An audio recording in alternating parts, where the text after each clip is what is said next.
The 8th century saw the rise of a power in the east. The Umayyad Caliphate, fueled by faith and ambition, exploded out of the Arabian Peninsula. Their conquests were swift, their reach vast. From Persia to North Africa, the Umayyads swept aside empires. Their armies, disciplined and driven, carried with them the banner of Islam. The Mediterranean, once a Roman lake, became a battleground.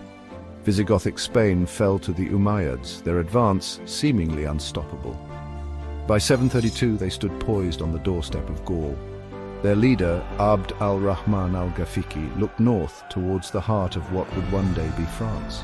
The prize, the wealthy kingdom of the Franks, the riches of Christian Europe lay ripe for the taking. The Umayyad Caliphate, at its zenith, seemed destined to redraw the map of the world.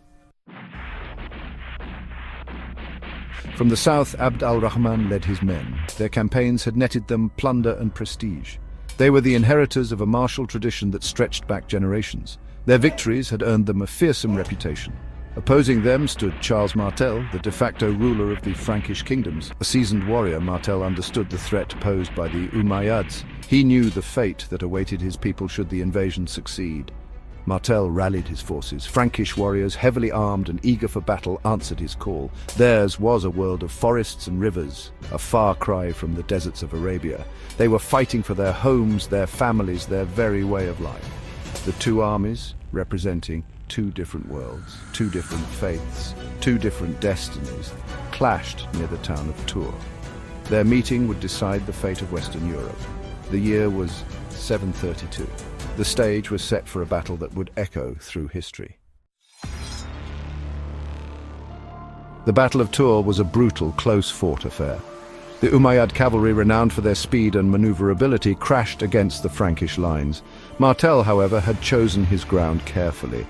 He understood that a direct confrontation would favor the Umayyads. Instead, Martel relied on the discipline and heavy infantry of the Franks. He formed his men into a shield wall, a nearly impenetrable formation. The Umayyad cavalry assaults, though fierce, were repulsed. Again and again they charged, only to be met by the unyielding wall of Frankish shields. Martel, seeing an opportunity, launched a counterattack.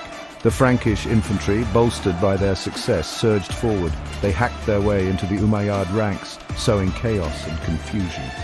Abd al-Rahman, attempting to rally his men, was killed in the fighting. With their leader gone, the Umayyad advance faltered. The tide of battle had turned. The Franks, sensing victory, pressed their attack with renewed vigor. The Battle of Tours was a decisive victory for the Franks. The Umayyad Caliphate, dealt a blow they would never fully recover from in Europe, retreated south. The threat to the Frankish kingdoms, and indeed to Western Europe, was over. The battle cemented Charles Martel's legacy as a savior of Christendom. His victory ensured the survival of the Frankish kingdoms and paved the way for the Carolingian Renaissance. His descendants, including Charlemagne, would go on to establish a new empire in the West. The Battle of Tours is considered a pivotal moment in European history. It marked the furthest westward expansion of the Muslim conquests. It ensured that Western Europe would remain under Christian influence.